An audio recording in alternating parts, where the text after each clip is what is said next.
بسم اللہ الرحمن الرحیم السلام علیکم ورحمۃ اللہ وبرکاتہ۔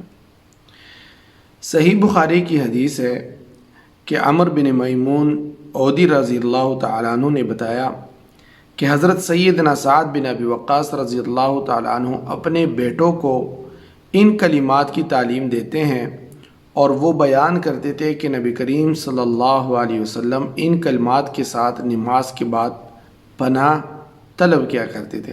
وہ کلمات کیا ہے؟ وہ یہ ہے: اللہم انی اعوذ بک من الجبن واعوذ بک ان ارد الى ارذل العمر واعوذ بک من فتنة الدنیا واعوذ بک من عذاب القبر۔ اس کا ترجمہ یہ ہے کہ اے اللہ، میں بزدیلی سے تیری پناہ میں آتا ہوں، اے اللہ میں ارذ العمر کی طرف لٹائے جانے سے تیری پناہ میں آتا ہوں، یعنی وہ عمر جس میں انسان ہر چیز میں دوسرے کا محتاج بن جاتا ہے۔ اے اللہ، میں دنیا کے فتنے سے تیری پناہ میں آتا ہوں، اے اللہ میں عذاب قبر سے تیری پناہ میں آتا ہوں۔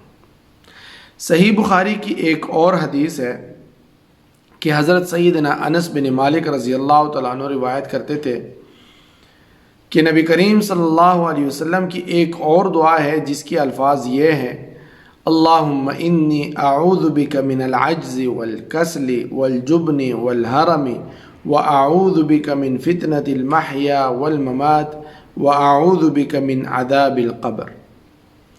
اس کا ترجمہ یہ ہے کہ اے اللہ، میں عاجز آنے سے پناہ مانگتا ہوں، سستی سے پناہ مانگتا ہوں، بزدلی سے اور بڑھاپے سے تیری پناہ میں آتا ہوں، اور میں زندگی اور موت کے فتنے سے تیری پناہ میں آتا ہوں، اور میں قبر کے عذاب سے تیری پناہ میں آتا ہوں۔ نبی کریم صلی اللہ علیہ وسلم کی یہ دونوں دعائیں اپنی ذات کو اللہ رب العزت کے حضور کامل حوالگی کی طرف رہنمائی کرتی ہیں۔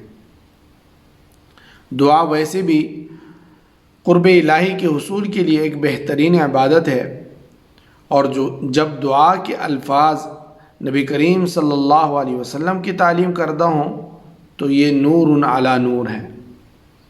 نبی کریم صلی اللہ علیہ وسلم کی ان مناجات سے اندازہ کیا جا سکتا ہے کہ آپ صلی اللہ علیہ وسلم اپنے خالق سے اور رب کے ساتھ تعلق کس قدر پختہ تھا۔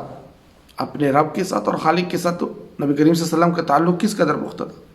دونوں دعاؤں میں سید المرسلین صلی اللہ علیہ وسلم کا مختلف چیزوں سے پناہ مانگنا بتا رہا ہے کہ فاعل حقیقت میں کام کرنے والا وہ صرف اللہ رب العالمین ہے، اس کی ذات ہے۔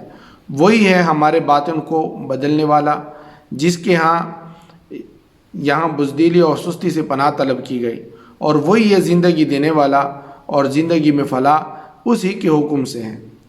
جیسے یہاں ارذ العمر اور دنیاوی فتنوں سے پناہ طلب کی گئی، موت بھی اس کے حکم سے آتی ہیں، اسی لیے اس کے فتنے سے بھی پناہ مانگی گئی، اور موت کے بعد قبر کی زندگی میں اس کا ساتھ درکار ہے، جیسے کہ دعا میں قبر کے عذاب سے پناہ طلب کی گئی ہے۔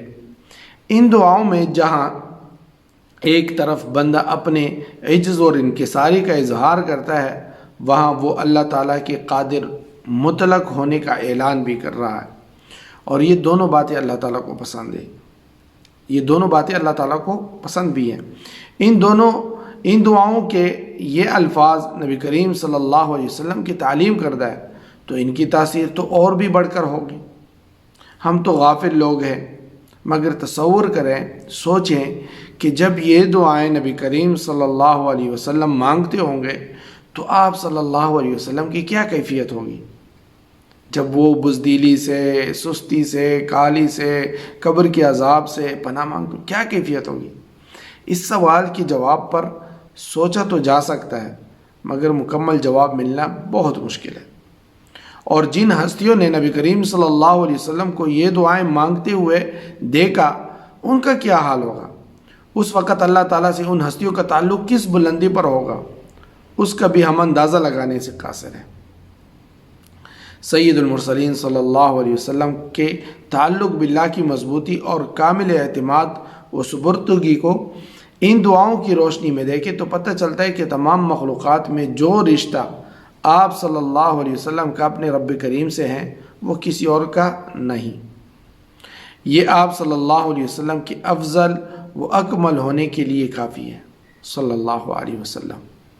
اللہ تعالی ہمیں آپ صلی اللہ علیہ وسلم کے نقش قدم پر چلنے کی توفیق عطا فرمائے، اور نبی کریم صلی اللہ علیہ وسلم نے جو دعائیں اپنی امت کے لیے مانگی ہیں، جتنی بھی خیر کی دعائیں مانگی ہیں، اللہ تعالیٰ اس میں ہمارا پورا حصہ نصیب فرمائے، اور جن شرور اور فتنوں سے نبی کریم صلی اللہ علیہ وسلم نے پناہ مانگی ہے اور اپنی امت کے لیے مانگی ہے، اللہ تعالیٰ اس سے ہمیں مکمل طور پر پناہ نصیب فرمائے۔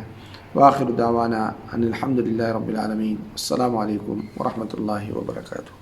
دوستو، صادق ٹی وی کو سبسکرائب کرنا مت بھولیے، ویڈیو کو لائک کریں، شیئر کریں، اور کمنٹ سیکشن میں اپنے رائے کا اظہار ضرور کریں۔